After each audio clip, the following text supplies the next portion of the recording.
Gaius Julius Caesar Germanicus, the fourth absolute ruler of Rome after the original Julius Caesar and Actianus and Tiberius, was a child of princess accompanying his family a camp on the border when his mother dressed him in a miniature costume for Roman soldiers, and from the outfit the military shoe called Caligula. Today in Egypt you call it al-bayada, and in the right instance of Levant al-bastar. And when Prince Gaius was this young size, his mother made him a shoe on his side. People called him Caligula, meaning small Caligula. Shortly after, the Roman soldiers called Caligula the prince himself until the title became stuck to him from his name.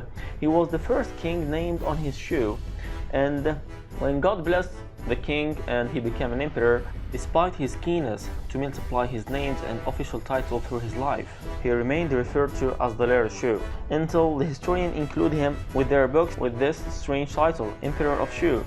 Indeed, the emperor himself was not without strangenesses, but rather he was the first insane Roman ruler. He loved having fun with people.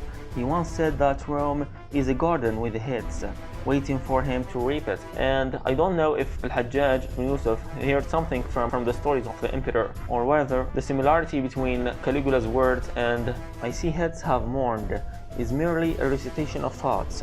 And the emperor was calling the princes and nobles to stay overnight in his palace and then enter the lions in their rooms, or ordered them to eat stones.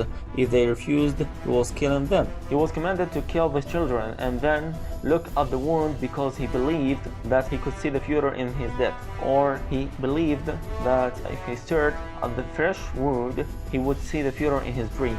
The emperor did not leave his supporters the opportunity to defend him, and he deliberately intended to show madness to enjoy the amazement of his subjects and their terror and also their obedience. And he even threatened to appoint his horse Incitatus as a member of the Senate. And when he felt that the matter was lost from under his hand, he knew that declaring a war, whatever it is, he could unite people around him. So he gathered the army and marched north to invade Britain.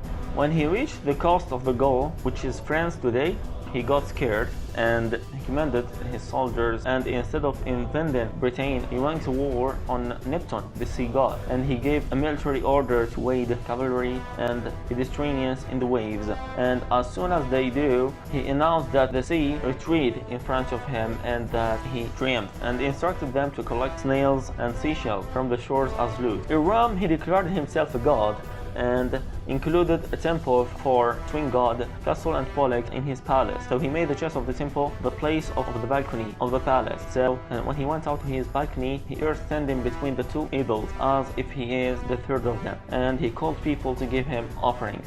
Caligula did not rule long because his guards overthrew him 4 years after he ruled. Now the rulers, of course, are a lot wiser.